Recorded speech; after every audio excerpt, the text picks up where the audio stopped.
সালামু আলাইকুম daily cooking by বকুল। আজকে একটি ভেন্ডির দারুণ রেসিপি আপনাদের সাথে শেয়ার করব। এখানে হাফ কেজি কচি ভেন্ডি ধুয়ে প্যানে দিয়ে দিলাম, সাথে একটি টমেটো দিয়েছি। টমেটো ভেন্ডি একসাথে সিদ্ধ করে নিব। চুলায় একটি প্যান বসিয়েছি। 2টা রসুনের কোয়া ছিলে পরিষ্কার করে ধুয়ে প্যানে দিয়ে দিলাম। কয়েকটা শুকনো মরিচ দিয়ে দিলাম। হালকা আঁচে রসুন মরিচ ভেজে নিচ্ছি।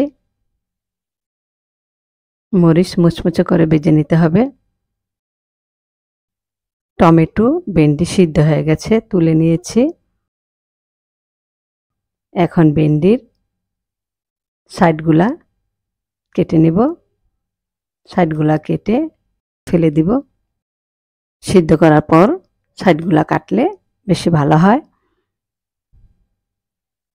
আপনারা চাইলে সিদ্ধ ভেন্ডিটা ছোট ছোট করে টুকরা করে নিতে পারেন। আমি টুকরা করব না, আস্ত রেখেছি।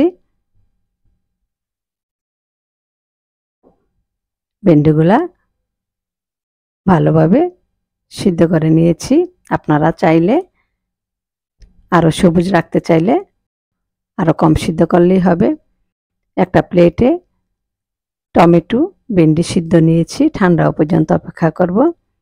এভাবে টমেটোর খোসাটা ছাড়িয়ে নিচ্ছি। ভেন্ডি টমেটো সব উপকরণের সাথে মিশিয়ে নেব।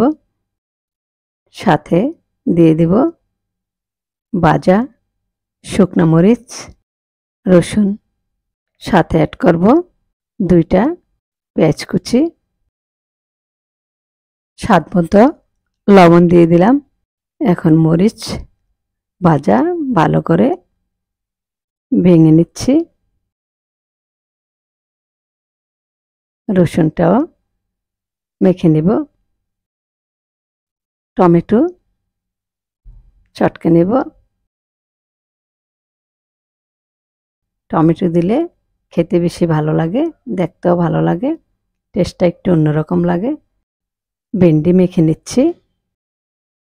ভেন্ডি দারুণভাবে সিদ্ধ হয়েছে, মিশে যাচ্ছে। এখন সব উপকরণ একসাথে মিশিয়ে নেব। দেখতে কত লোভনীয় লাগছে।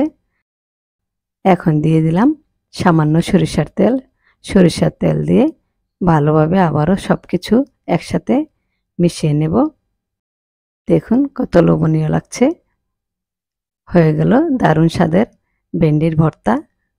এই ভর্তাটি গরম ভাতের সাথে খেতে খুবই ভালো লাগে। আপনারা এভাবে বানিয়ে খেয়ে দেখুন। আশা করি আপনাদের কাছেও ভালো লাগবে। ভিডিওটি ভালো লাগলে পাশে থাকবেন। আপনারা সবাই ভালো থাকবেন, সুস্থ থাকবেন, আমাদের জন্য দোয়া করবেন।